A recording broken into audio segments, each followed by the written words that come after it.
We live in a world of extremes. On one end, prosperity abounds. On the other, millions live in extreme poverty. Why is that? Why is eradicating extreme global poverty such a daunting challenge for everyone from powerful governments to NGOs? Maybe it takes a little more ingenuity. This week on Full Frame, conversations with changemakers who are taking innovative new approaches in the fight to eradicate global poverty. I'm Mei Lee in Los Angeles. Let's take it full frame.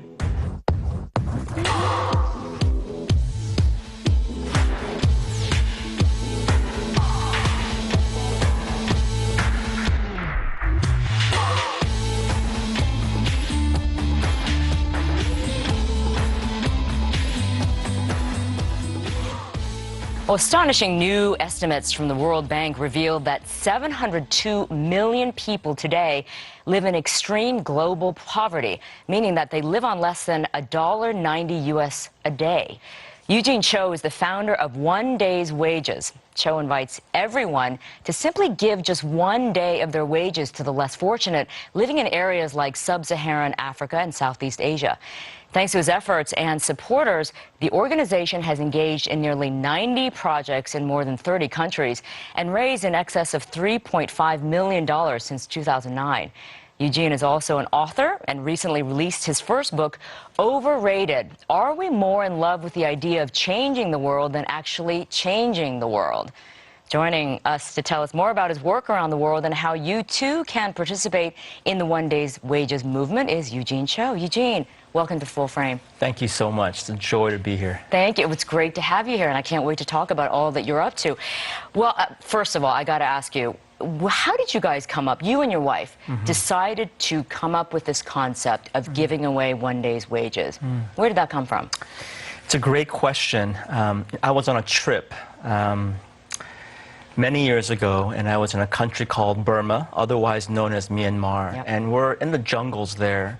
And I was there to do some research, personal research, because I've always cared about issues of injustice and poverty and such. And I visited this makeshift village in Myanmar, and I walked into a classroom there. About 15 tables and chairs, makeshift classroom. There was this beaten down chalkboard in front of this classroom. And I was drawn to this chalkboard because there was a poster, it was a collage of photos, and it was a group of photos of men, women, and children with missing bloody body parts. And I was terrified because this is a classroom that was designed for first to fifth graders. And I later learned that the reason why they had these photos were to teach these kids about the dangers of landmines.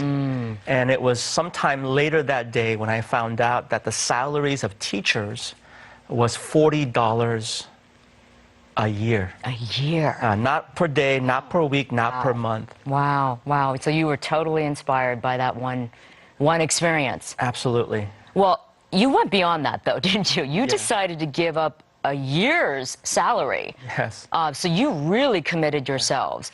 And I mean, okay, let's be honest. Your annual salary at that point was $68,000, right? But an entire year's salary. What did you have to do to make that commitment? Because, come on, Eugene, not a lot of folks would do that. You know, I chuckle a bit because if I'm, perfectly honest, that wasn't the plan. Really? Okay. It wasn't the idea. Okay. You know, we spent some time talking about doing something, and I thought doing something may have been writing a blog post about it, hosting a little house party for friends to tell them about the experience.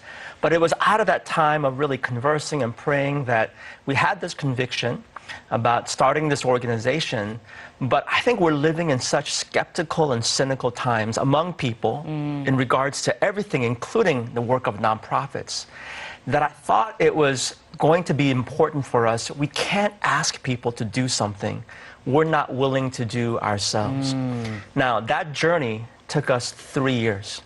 My wife, Min Hee, God bless her, she was on board with this vision. Now, she was convicted.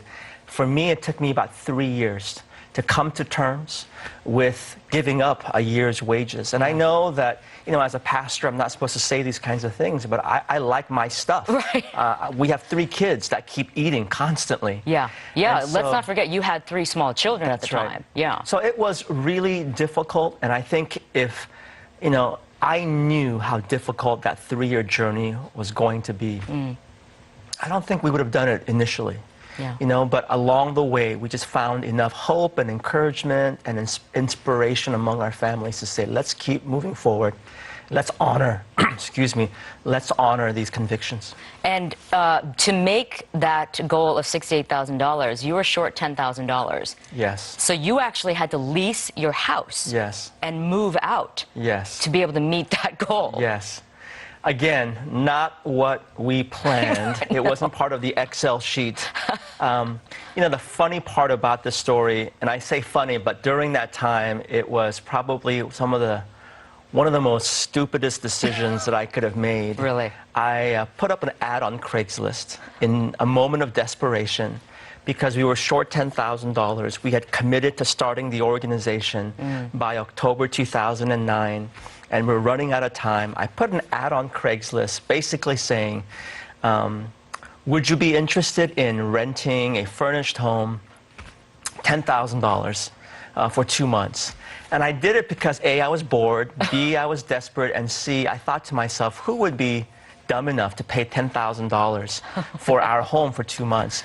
But I did this without asking my wife. Uh-oh. Yes. So you can imagine how she reacted. And she happens to be a marriage therapist. Oh, no. So she's like, what are you thinking? She uses this as an example of what not to do as well.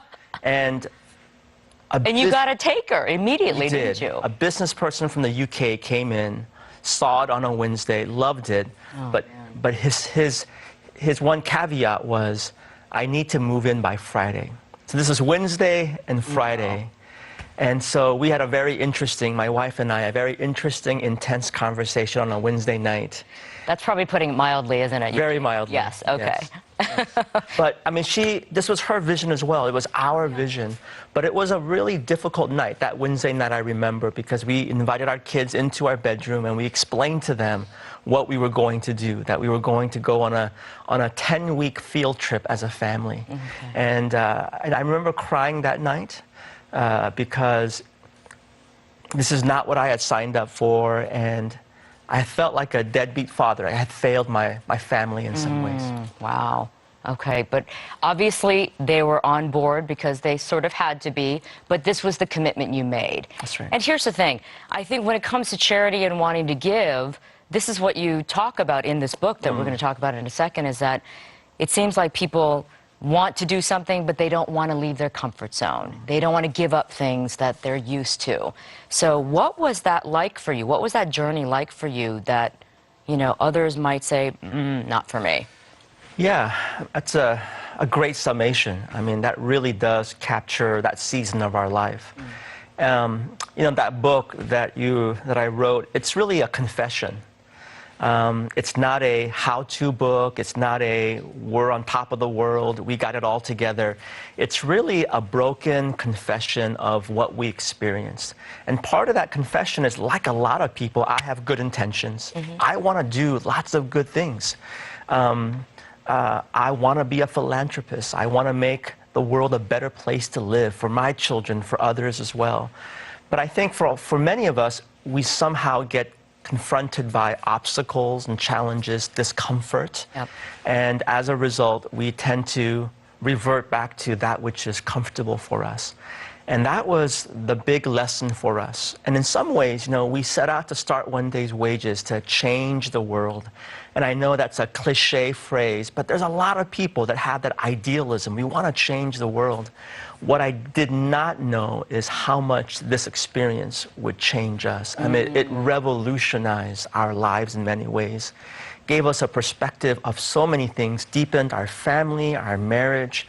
I think our empathy for people locally, globally, around the world really deepened. So it wasn't just an idea. We were really embodying those very things. And I think you touch on something that a lot of people talk about once they do commit to something charitable or volunteering or even something as simple as going to a soup kitchen for one day. They realize that they themselves are getting so much more out of it than what they thought they were giving. That's right. Right? So the change has to come from within, but also you experience the change, although you're thinking you're changing the world at the same time. That's right. It's really a mutual, there's a reciprocity to this. And so when people say, why should we do this? Well, clearly there's need in our neighborhoods, in our cities around the world, and we have to keep highlighting those things. Right. But I think what's not talked about enough is maybe we need healing and changing. We need maturing and growing. It helps us to be more human. Right, right. Well, there's so many distractions in the world now, aren't there? And it's making us a little bit more selfish, possibly, and sort of inward instead of looking around. That's right. And seeing what reality is really about. Yeah, yeah. Let me, we have a piece of tape on some of the work that is done in Myanmar, right? So let's take a look at that clip and then you can tell me what's going on over there. All right. Recently, we travelled with our partners at MIA and World Concern to see some villages in Myanmar in Southeast Asia. There's a tragic irony here. Water is everywhere, yet very little of it is clean and safe to drink. We spoke with one mum named Sen Sen Moore. Occasionally she is able to buy safe, clean water in jugs, but usually she can't afford it. So Sen Sen Moore and her two daughters scoop up dirty water and drink it. It gives them diarrhea, parasites, and it could threaten their very lives. I mean, this is the harsh reality of life in Myanmar for so many. So the work that you are doing through your organization, what difference are you making over there? Well, we were spending some time in a region called Irrawaddy Delta, or Delta Irrawaddy. And this was the region that was devastated by Cyclone Nargis in 2008. I mean, we're talking about approximately 125,000 people dying in this region. We visited communities where they lost 80 to 90% of their entire village. Wow. It was really heartbreaking speaking with wives and husbands and children who lost loved ones. And out of this, I will first say that it was amazing to see how people were rising up on their own. Deep hope and courage, innovation. So it wasn't like we came in and saved the day. Right. We had the privilege to come alongside and say, they're doing such amazing work, and to have the privilege to come alongside, to hear their stories, hear their hopes for their villages, their children. Again, it was so inspiring. So we're partnering with an organization there called World Concern. So we help raise resources, share stories, come along with local partners. And it was focused around water. And there's 4 areas of water that we were focusing on. One is just simply education around water and sanitation. And the second one is how do we repair water wells that were once built, perhaps by other development organizations or even by villagers, but that are broken. And then the other one is to build water rain catchments, to take advantage of the fact that there's rain coming down and to preserve that rain.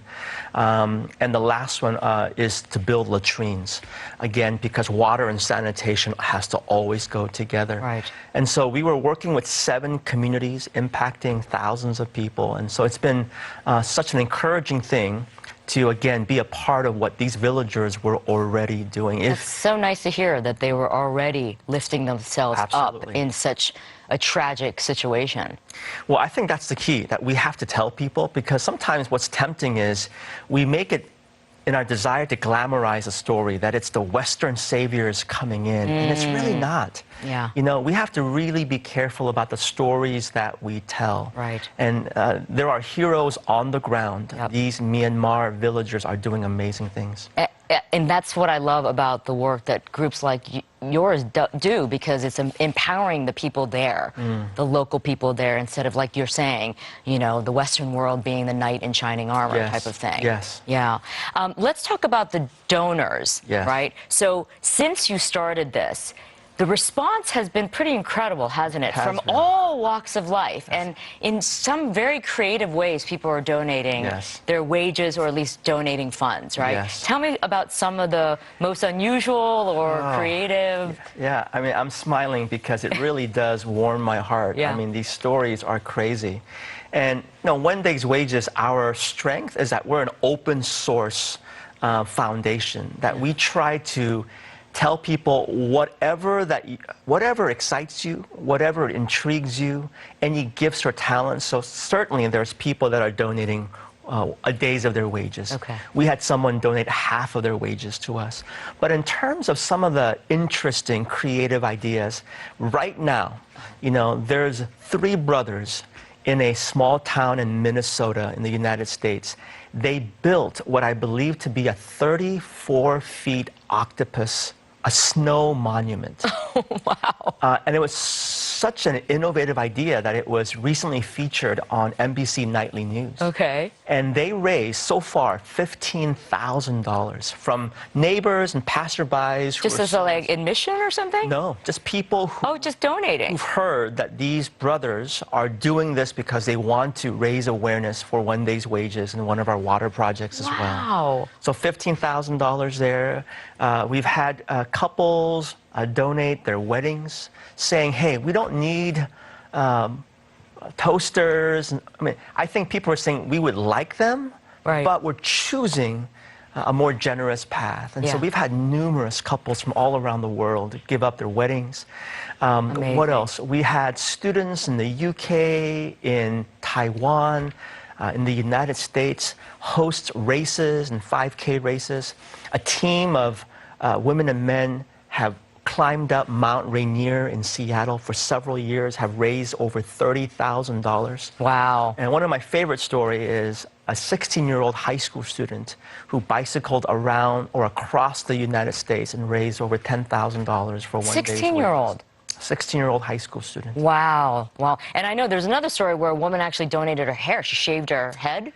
Yes. And donated her hair. Yes. I don't know if her hair was made out of gold or what, but when she shared this idea with us, I honestly said, okay, do what you need to do. Well, but she ended up raising over $12,000. No kidding.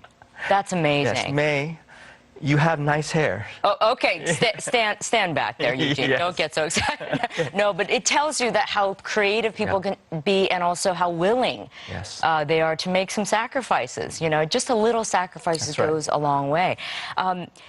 You said something, though, that struck me, and you said that you think that we may be among the most overrated generations in human history. Yes. Right? What did you mean by that? Well, it's certainly a blunt statement. It is. And I've gotten some pushback from folks. I think it's simply to acknowledge 2 things. One, I mean, we are living in extraordinary times of extraordinary resources. And, for us, for me, for you, for us, particularly in the Western world, it's not necessarily a bad thing, but I think we have to simply acknowledge the fact that we're living in such affluent times where we have so much resources. A lot of folks don't want to acknowledge it because we're constantly being reminded we want more or need more. I mean, that's, in a sense, the whole seed of materialism. But the second thing is that we're also living in times where so many people feel empowered or drawn or compelled to do something. Lots of ideas, good intentions, but we stop when it gets difficult.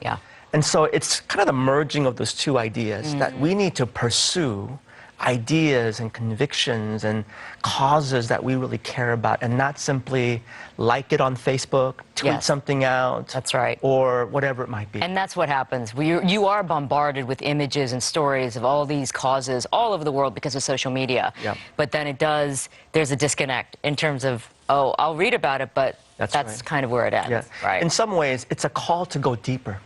That we can be so surfacey. There's a terminology that's been used recently called slacktivist.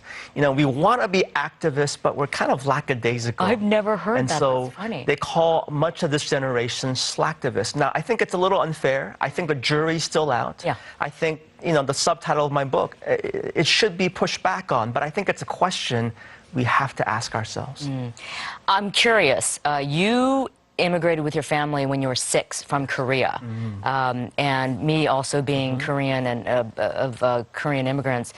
Did something about that experience, is that part of in your DNA that made you into who you are and wanting to do more to give back? Absolutely. Yeah. I came here when I was 6, and I mean, you know this, as an immigrant, it was hard. Yeah. It was traumatic. Yeah. Came here, and in 3 or 4 days after, was in first grade in the public school system, experienced the feelings of being marginalized, otherized. And I think in some ways it always gave me a perspective of the margins, the outsiders in some way, a deeper sense of empathy. Right. But what's also interesting about my story is it was a bit later in my life, as a teenager, I learned about my parents' story. They were born in what is now called North Korea. And this was back when they were children. There was only one country, one Korea. But they were what development workers call IDPs, internally displaced people. They were refugees, and they had to flee south. And they experienced such poverty and hunger. And hearing their stories and also learning about how people, both within the country but also from international countries, came to the aid of parents and the Korean people. That's a deep legacy. I'm moved by that. And I think about the rise of the Korean economy. Much has been shown, demonstrated to us. And I think we have a responsibility, a privilege, to pass that on to others as well. I'm very moved by what you say because it's a very similar story for me. And so I definitely feel that also from my parents, having gone through that hardship. It does, it has to be part of you. That's right. You can't not be moved by it and affected by that. So thank you for sharing that story. Well, Eugene, it was a pleasure meeting you. It's tremendous what you and your family have started this movement, and I'm so glad that so many people are jumping on the bandwagon to help you out. So keep on doing the great work that you do. Thank you. And once again, his book is called Overrated. Great read. So I thoroughly enjoyed it. Thank you, Eugene. Thank you very much. All right. Well, coming up next, taking a stand in the fight against extreme poverty. Stay right there.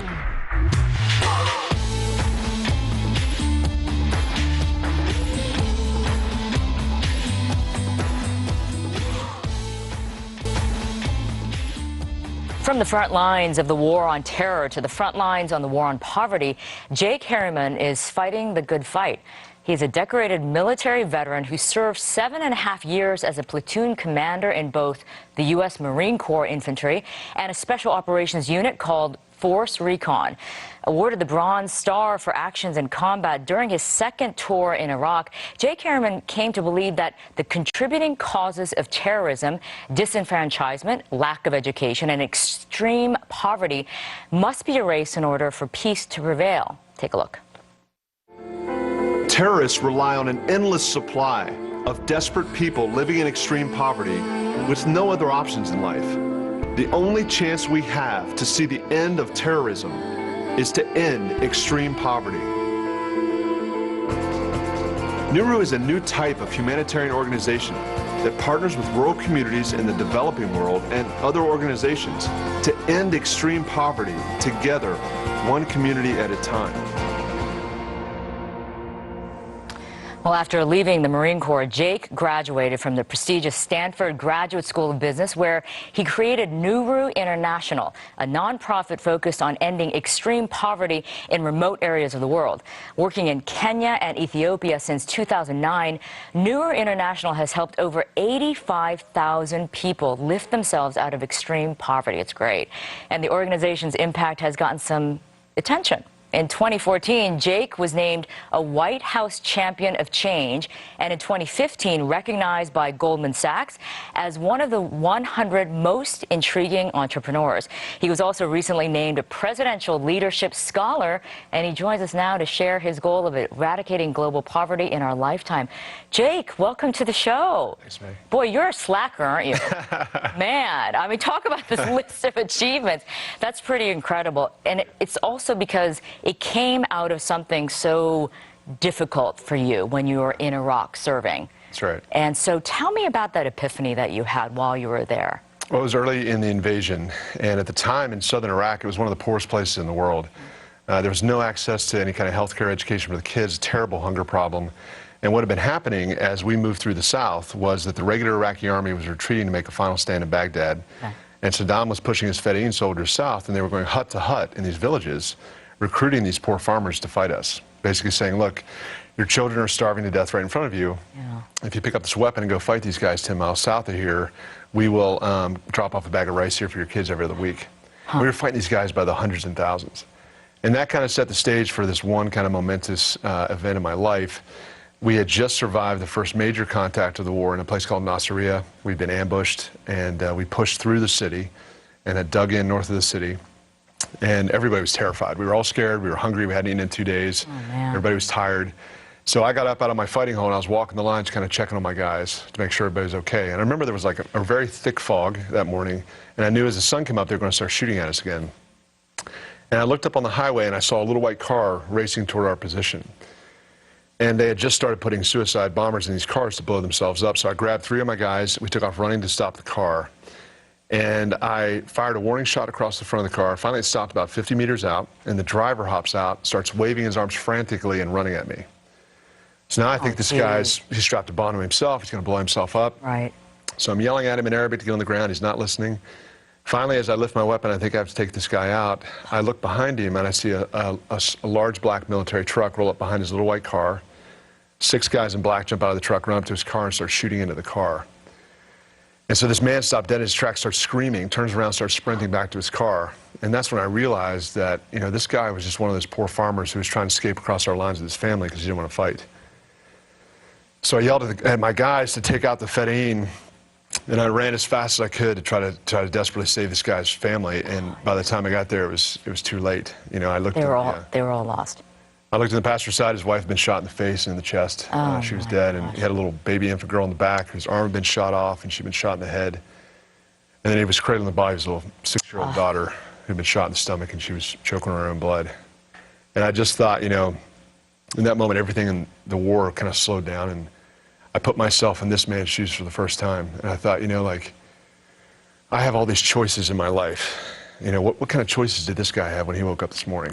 You know, he could watch his kids starve to death. He could pick up a weapon he doesn't even know how to use, make some desperate attempt to cross our lines. He didn't have any choices. And that was the beginning of this big awakening for me. You know, I thought, we can't just kill our way out of this problem. You know, the problem of terrorism and extremism is such a complex issue. We have to start thinking about alternative methods to complement what we're currently doing. We have to start giving people real, meaningful choices to stymie the spread of a lot of these groups. Sorry, I just got a little bit choked up from that story because it just takes it to that level that people don't understand. The loss and the sacrifice and the desperation that they, you know, feel. That they feel like there's no other hope, right? That's part of the problem of what's fueling the terrorist recruitment. Right. I mean, we all want to take care of our kids. We all want to give our kids a better future, you know, and, you know, poverty doesn't cause terrorism, but it acts as a huge contributor that allows extremism and terrorism to thrive and grow and spread around the world. And so if we can tackle extreme poverty, we can eliminate one of the factors that allows it to continue. Right. So, therefore, you saw that happen, then you said, okay, we need to tackle it from this angle, rather than, as you just said, we can't kill our way out of this. That's right. Right? Yep. So tell me then how that concept came into fruition. I mean, that's a pretty big task to take on, right? Yeah, that's right. It was very daunting. So I remember I had many conversations with my unit, the guys in my unit. We talked a lot about this problem. We all saw that what we called a market gap, essentially. You know, you had guys like us, operators who were, DOD had in there trying to work in these villages helping, but honestly, we were trained to take out targets. We weren't trained to help farmers. Right. And then you had aid workers who were very well-intentioned, but they go in and there were really short-term solutions, more handout type stuff, not a lot of sustainability, and many of them were getting kidnapped and killed. So we saw this gap that perhaps we could have former operators like us who know how to handle ourselves, build a sustainable long-term economic development model for these villages. And that was the beginning of the genesis of the idea. And I talked to my guys about it, and we all got excited about it. And I decided to make one of the toughest decisions for me at the time, which was leaving my guys in my unit, getting out of the Marine Corps to kind of on this quest to build this new way of development. Right. And I got out and I realized I have no idea what I'm doing. Like you said, it's a daunting challenge, right? Extreme poverty. It is. Yeah. I mean, you know, we've been faced with extreme poverty for eons now, and so how do you think about it? This is extreme poverty combined with war and conflict, right? That's I right. mean, those focusing in really unstable areas, and so I didn't know what to do. I had an engineering degree from the Naval Academy, which I had never used, and I wasn't a Peace Corps guy. I wasn't a development economist. So I spent about a year and a half just researching the problem, trying to understand, okay, what's working, what's not working in the industry, and why. And my initial idea was I want to join another organization and help from the inside out. But I quickly found out nobody wanted to hire me. Apparently I wasn't hireable. Oh, no. So I thought, that's fine. You know, I'm pretty entrepreneurial. My father was entrepreneurial, so I thought I'll just start my own thing. Good for you. And that led me on a quest. I didn't want to just start a little project that was going to help a couple people. I wanted to build a company that could actually help impact this on a global scale. And that actually is what led me to business school. I knew I had to learn the language of business. I had to understand how to build a company effectively, run on business principles, not like a traditional charity, but really run efficiently where we can leverage investors' dollars to create the furthest impact possible. Well, here's the thing, Jake, though. It must have been difficult, though, to try to explain to the average person who hasn't seen the conflict, who hasn't gone through what you've gone through as a soldier on the ground, to see exactly what the problem is, right? So to convince investors and just even supporters, was that tough to try to explain to them what this was about? You know, what I found in the beginning, I assumed that would be the case, and it hurt me in the beginning because I was going to Stanford. There were very few people at Stanford at the time, veterans who had actually been in combat, and so I was really nervous about opening up about my experience. But what I found is when I did open up and I shared my passion and the vision for what I was trying to do, people really rally around that. You know, I found that investors and just the general public, people rally around strong vision and passion for change in the world.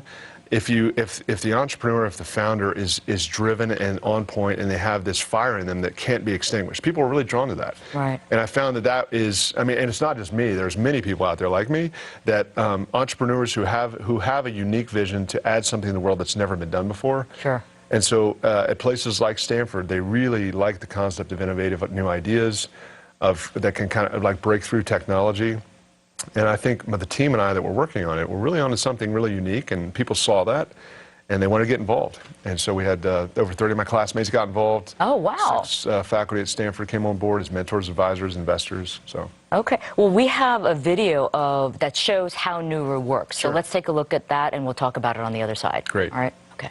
This is how Nuru works. When Nuru is invited into a community, they meet with local stakeholders to identify and focus on the most promising leaders, who are then mentored and equipped with essential skills. These local leaders identify their most pressing needs in the areas of hunger, the inability to withstand financial shocks, preventable disease and death, and a lack of quality education for children. Data is collected and a baseline is established for ongoing monitoring and evaluation. Local leaders are provided with extensive analysis of the world's top poverty-fighting interventions to evaluate against set criteria. They choose what will work best in their context and then mobilise their community into action. Successful local business people are recruited to start businesses to fund the poverty-fighting work. Nuru provides them with world-class training and access to new markets and capital. As their businesses grow, their increasing profits enable the work to spread to neighbouring regions. After 7 years, Nuru International's staff and funding exits, leaving behind a self-sustaining organisation owned and operated by local leaders who are equipped to innovate past challenges and rapidly scale throughout the country. Jake, what I love about your business model is that you work with local leaders, first and foremost. Absolutely. And then secondly, you actually have them choose what model works best for their community, right? That's So right. it's sort of customized to what their needs are, and you take into consideration really what their community needs, right? That's right. It's really important because what we found, I mean, we're based on the philosophy that a strong Ethiopian woman leader who is in this country is far better equipped to solve her long-term problems than I will ever be. Right. The key is actually just unlocking the potential in her and removing barriers from around her that are keeping her from realizing that potential. So our model focuses on leadership. And we have a process of co-creation where we design these programs with the local leaders. It's based on best practices and lessons learned from around the world that we all analyze together, but then they make the final selection on what the composite solution is going to look like, because they're best informed on what's going to work in that culture, in that context. What that does is it creates huge ownership and buy-in and leadership sustainability. Right. So that when we leave, these leaders can continue not only to implement and scale it, but also innovate past challenges that they're going to meet along the way as these programs change and break, et cetera. So give me an example of how it works and what's been done in a particular community so I get a visual sense of the success and what's actually implemented. Sure. So I'll walk you through what it looks like for a family that works with Nuru. Okay, so you take Kenya or Ethiopia. We work with farmers who are in really desperate situations. So typically their kids suffer from a hunger season. Sometimes the kids get one meal a day for a period of 3 months. Really terrible situations. There's lack of access to any kind of quality health care. They're dying from stupid diseases like malaria, diarrhea, respiratory tract infections. In the schools, the children many times can't go to school because the parents can't pay the school fees. If they do go, it's very difficult for them to get good literacy training so they can actually learn to read. So the literacy levels are abysmal. So they're in these situations that are very desperate. The first thing Nuru does is we come in, we focus on, okay, the first thing we have to do is provide food security. Yeah. Right? So we work with the local leaders to design an agriculture program that could look like this. Providing a loan for high-quality fertilizer and seed, teaching them how to use it effectively, supervising them in the field to make sure that they're able to use it properly, and also give them advice as they hit challenges. Just by doing that, we can at least double their production. So now all of a sudden farmers on the same piece of land have enough food to be able to feed their families, and they have actually some left over to sell. Right, so there's some income. Exactly. Right. We provide a market linkage because many times there's no access to markets in these remote regions. Right. So the farmers get a fair price for their food as they sell it. Now they have income for the first time. So what do you do with the income? Well, now that's the second program, financial inclusion. We train them on the importance of savings. We provide savings mechanisms, access to microloans, so that they can actually, when shocks come to the family, economic shocks, they can dip into that savings account and pay for that. So they don't have to go to their food stores, sell all the food, and now they're back down in hunger again. Right. So it's like financial planning. Exactly. Yeah. In the most basic way. Yeah. That's exactly right. Just like we would have here. Sure. And then next is our healthcare program. The reason we focus on healthcare is because the most common economic shock for a family in rural communities is if a child gets sick or if a mother dies during childbirth, right. They have to pay for funeral expenses or the medical expenses. So if you can eliminate the really basic infectious diseases that are plaguing these villages, you can have a huge win and eliminate those economic shocks. Again, furthering the prosperity of the family. Yep. And then the final silo we work on is education. This is really about breaking the intergenerational cycle of poverty for these families. You know, we want, especially the young girls, to be able to make it all the way up to high school, to secondary school. And we found that the key lever in that, research shows if kids can make it to a second grade reading level, the whole world opens up to them because they can do what's called read to learn. They can understand what they're learning in their other subjects, which allows them to test higher and begin to make it to higher grades in high school. Yeah, and girls being key, I mean, right? girls are key. I mean, empowering women and girls, all of the research shows if you can empower women and girls to be able to get good, solid education and empower them with choices, economic choices, it's one of the key levers in eliminating extreme poverty in these regions. Well, Jake, let me ask you this. I mean, with this program, you must have seen amazing transformations in communities and families, right? Absolutely. Do you see that transformation taking place so that anger or that bitterness or that desperation starts dissipating and Absolutely. You know, you kind of see that there's a hope, Yeah. you know, that this could actually make a difference worldwide? Absolutely. You know, I see in these communities that we're working with, I see the desperation going away. Yeah. You know, I see for the first time, you know, individuals, families having hope for their future. These are brave, resourceful people who have tried for years to try to get their families out of these conditions, but they've been, the deck has been stacked against them just because of the GPS coordinates of where they've been born. You know, so with basic access to basic choices and basic resources, they're able to pull themselves out of these conditions, out of extreme poverty, and they're proud of it too. For the first time they have hope, they begin to think about things other than just survival, which is really important. You begin to think about good governance from your government, you know, and you begin to think about linking up with neighbors to make positive change in your community yourself. A lot of really positive things. And going back to the issue of terrorism and the war on terrorism, do you think this is the way to try and, defeat that?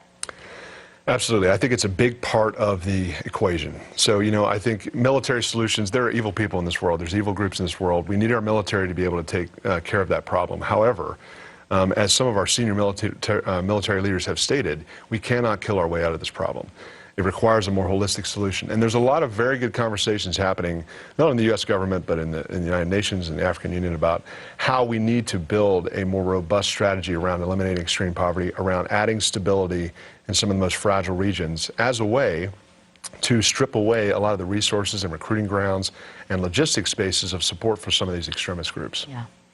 And we should mention that this is not about a handout. No. This is about empowering them, teaching people, and then leaving eventually. Right. And then they become independent, and as the video said, that they spread their information to other regions, right? That's right. Absolutely. I mean, this is not a Westerner solution. Yeah. Like I said in the very beginning, this philosophy is based on the fact that the individuals that we're working with are brave, resourceful people who are far more capable than we are of solving their problems. We're just a catalyst. So exit is very important. We think it's really important that Nuru International, the Western organization, must leave in order for true long-lasting success to happen. Right, right. Well, Jake, it's great stuff that you guys are doing with Nuru. Congratulations. Thank you. I know you have expansion plans. Yeah. What other areas are you about to go to? So we have, the last 7 years have been really about proving the model works. And so we did that in relatively stable places, Kenya and Ethiopia. Now that the model is working, we're really getting ready to tackle what I believe was my original vision, which is taking this into some of the toughest places in the world. We want to show the world that we can disrupt violent extremism, disrupt terrorism through the Nuru model and the Nuru approach. So we're specifically looking at different regions that are very volatile. So we're looking at northeast Nigeria, we're looking at southern Somalia, looking at eastern DRC. So those are some of the top regions that we're looking at for our next project, because what we want to be able to demonstrate in a big splash way, that if you do this work in a sustainable way, it makes for a very fertile ground for a more holistic strategy to counter violent extremism, that it's an important component to the equation. And then once we improve this with data, then our goal is to scale that up kind of globally. Yeah. I think you're onto something for sure, but congratulations on all the success thus far. But I think you got a healthy road ahead of you with this project, so good luck to you. Thanks so much. Appreciate it. When we come back, a simple recalibration of charitable giving is having an impact on global poverty that may surprise you. Stay right there.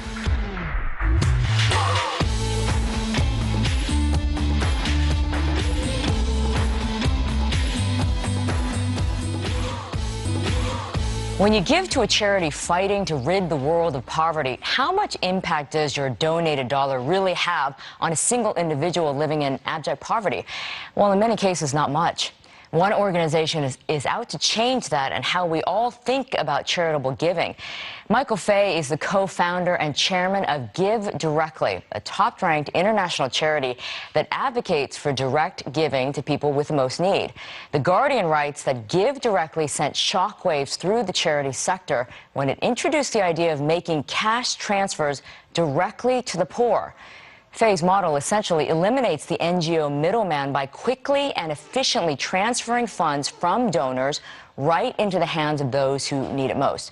Michael Fay joins us now from New York City to discuss how he's changing the charity landscape and why it's working so well. Michael, welcome to Full Frame. Thanks, May. Pleasure to be here. Well, Michael, this is definitely a unique concept. It's pretty much cutting out the middleman, as I just said, and there's no strings to this. The donor directly sends the money to the person in need. When you first came up with this idea and you started sharing the concept, did people sort of question the whole idea? Yeah, I think it was a mix. I think there are folks in this sector, the development sector, that were quite familiar with the idea. It wasn't a new idea, and there was quite a bit of evidence for cash when we got started. And those folks were really quite supportive. Now, I think there is the general public, and there is skepticism about cash in general. There's also a lot of skepticism about whether people would actually give in this way. And so tell me, why does direct cash work? Well, I think you're really putting trust into the poor and allowing them to make decisions on their own behalf. I think if I'm sitting in a room in New York or DC or London, it's going to be a lot harder for me to understand what that recipient or poor person needs than for themselves to know what they need. Well, let's talk about how it actually works then. Let's start from the donor's end. How does a donor go about deciding who the money goes to, and how does that transaction work? Yeah, so this is quite easy. It's like going to any other website. I think if you go to our website, givedirectly.org, you have a choice of which country to give to, and right now you can give to either Kenya or Uganda. Okay. There are slightly different efficiency ratios for each, so 91 cents on each dollar gets to the poor in Kenya and about 85 cents in Uganda. Okay. You select your option and go from there. 91 cents and you said 85 cents, that's pretty good in terms of how much actually goes to the person in need. We think so. And we think even more basically simply asking the question of other organizations, how much of the dollar that I'm donating reaches the final recipient, is a first step. That's right. Yeah, I think a lot of folks wonder about that whenever they give to a charity. All right, let's then talk about the recipient. They receive the money directly, and how does that take place? That's right. So the first step is finding the recipient, and to be eligible for Give Directly, you need to be extremely poor. A Give Directly recipient, on average, is living on about 65 cents a day. Wow. We then go through a number of back checks and follow-ups to make sure that the person is actually poor and who we think they are. Once that process is complete, we enroll them in the system. We register them by providing them a SIM card for mobile money, and then transfer them money. They get a text, and they could either pick up that money at a local agent or hold that money and save it on their phone. And you just mentioned, Michael, that you go through a lot of background checks to make sure that this person is legitimate. You've never had an issue with fraud or somebody trying to misuse these funds? I think everybody working in the sector has had an issue with fraud, and the real question is how you minimize that. Yeah. We had one which we've been very public about, and think it's important to be public about these things in Uganda, where we lost about 2% of a budget. The question is, how quickly do you catch it, and how quickly do you adapt to it? Okay, and how were you able to manage that then? So it's a combination of management and technology. So we use everything from satellite image to automated fraud alerts to feedback mechanisms with staff compensation to prevent fraud going forward. Okay, so that's the fraud element, but what about, you know, these are real recipients of this money, but how do you ensure that that person doesn't then go and misuse the funds? I mean, they may be poor and they may have needs, but what if they go and spend the money on alcohol or drugs or other things that obviously aren't being used? You know, they're using the money for other things that aren't needed. Well, it's interesting, and I think for a long time we've thought that we needed to put constraints on the poor for what they could use the money for. And the reality is that poverty itself puts constraints on the recipient. If you're living in abject poverty on 65 cents a day, when you get a transfer of cash, your first thought is not, how do I go have fun? Which bar should I go to? Right. It's how can I make my family's life better? And even how can I survive? Right. Right. Well, tell me then, Michael, you know, you guys have the proof. You have the stories of how this works. Give me some examples of how lives have been changed through this mechanism that you've created. There are examples of everything. There's lots of recipients that have bought motorbikes to start taxi businesses. Recipients will use the money to send their kids to school. A fair number of recipients use it for the simplest of things that we take for granted, putting a roof on their heads, which not only obviously improves the dignity of their lives, but is actually a great investment for them. And the list goes on from there. Michael, why hasn't someone done this before? You mentioned earlier that this isn't something totally new, but really it's not that commonplace. So do you think this is something that's going to continue to catch on? I sure hope so, and it's interesting. I think people talk about Give Directly as something new and leading this movement towards direct giving and cash transfers. And the reality is that many people were doing it before. The government of Brazil, the government of Mexico, and many others were doing cash transfer programs, which actually provided the evidence upon which Give Directly is based. Without those programs, we wouldn't have known that cash worked. Right. What people haven't done, and where I think Give Directly has really pushed it, is opening that up to the general public and saying, let's go beyond the large institutions and governments and allow anyone in the general public to give directly. And I guess I should ask you, Michael, how is it going in terms of donations? Are you seeing a steady rise in the number of donations and donors participating in this program? We've been delighted. We recently crossed the $100 million mark. Wow. Of cumulative donations. So it's just been a tremendous amount of support for folks to the poor. And I think it's folks that have placed a real priority on evidence. It's folks trusting the poor. And I think it's growing. That's $100 million. That is incredible, Michael. Well, let's talk about how much an average donation, how much of a difference it can make. $50, let's say you donate to Uganda. What's that $50 going to do? This is transformative for people. And again, to put this in context, people are living on 65 cents a day. So for the price of coffee each morning, you could basically double their income. For $50, you can buy enough maize to last a family probably for about 2 months. You could buy several pigs. It really goes quite far abroad in these countries. All right. Well, Michael, thank you so much for sharing your story about Give Directly. Sounds like you guys are doing incredible work, so keep it up. I appreciate it, May. Thanks so much for having me. You're welcome. All right, we'll be right back with this week's Full Frame Close-Up.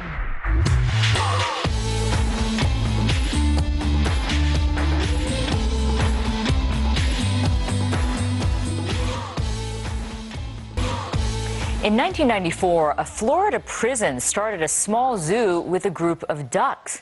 Eventually, people began dropping off unwanted pets. Several years later, however, the zoo was nearly shut down after being cited with violations. That is, until one woman stepped in to save the animals and the inmates who care for them. 10 years later, the zoo now has 150 animals, and as Full Frame contributor Jim Spellman explains, it's a thriving program that's good for the community, good for the animals, and great for the inmates.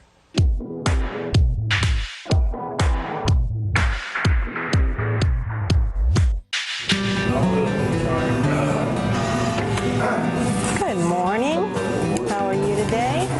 Morning, morning. All right, we got everybody. The sun is barely up in the Florida Keys, and these inmates at the Monroe County Jail are on the move, gearing up for work detail. So it'll be exciting to see that. But this is no chain gang.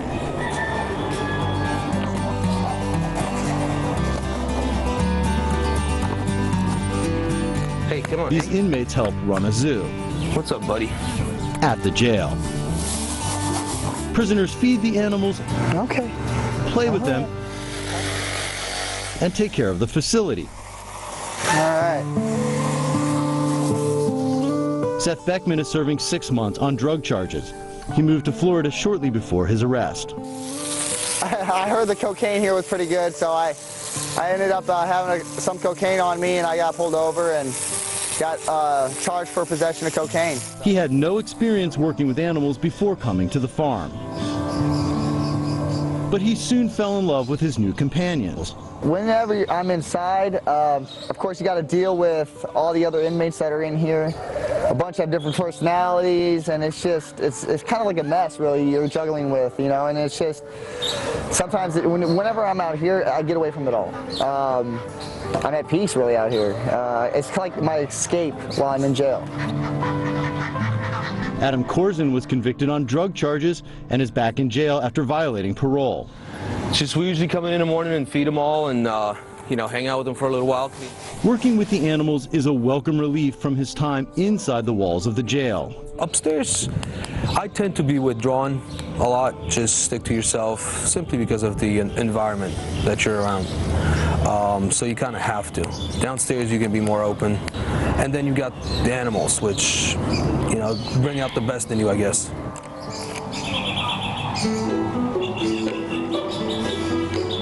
All inmates who work on the farm must be nonviolent offenders who haven't committed crimes against animals.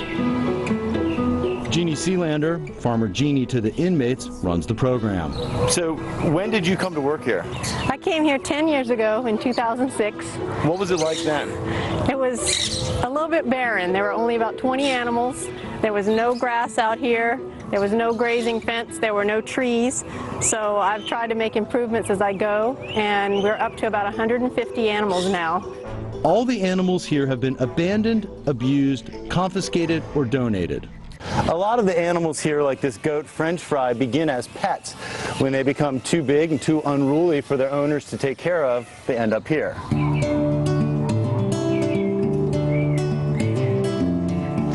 There are boars and ducks, a skunk and a lemur, snakes, and a sloth.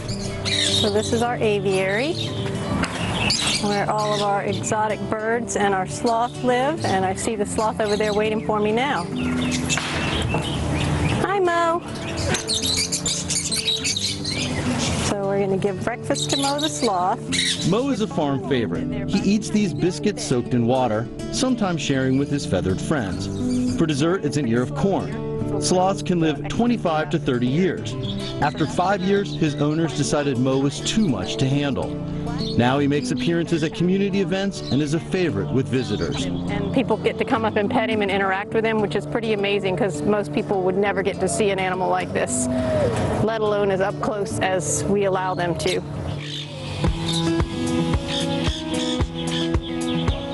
What do the prisoners get out of working here?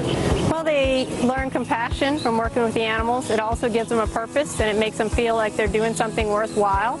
And some of them don't feel like they matter, and some of them have hard lives, just like these animals have had hard lives, so they really identify with them. I've even heard them tell the animals before. I've heard the inmates say, "You're in jail just like me." So they really identify with these animals that have had difficult lives. This is Snowflake and Arabella, the alpacas. Hi, buddy, come on. There you go. More than 700 inmates have worked in the program over the years. They bond with Farmer Jeannie and the animals so much that many return to visit and even volunteer once they are released. They're actually pretty unique animals. I like them a lot. It just makes you appreciate things a little better. You know, just when we come down here, these animals like depend on us. I mean, they know we're here. They'll walk up to the gate and wait for you to be fed, and it's just makes you realize how much beauty there is in the world. Farmer Jeannie hopes more jails will develop similar programs and spread that beauty far beyond the prison walls.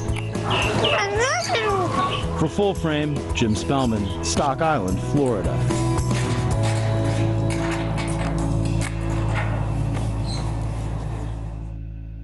Well, that's it for this week. Join the conversation with us on social media. We are CCTV America on Twitter, Facebook, and YouTube. And now you can watch Full Frame on our new mobile app, available worldwide on any smartphone for free. Get the latest news headlines and connect to us on Facebook, Twitter, YouTube, and Weibo. Search CCTV America on your app store to download today. All of our interviews can still also be found online at cctv-america.com. And let us know what you'd like us to take Full Frame next. Simply email us at fullframe@cctv-america.com. Until then, I'm Mayley in Los Angeles. Thanks so much for watching, and we'll see you next time.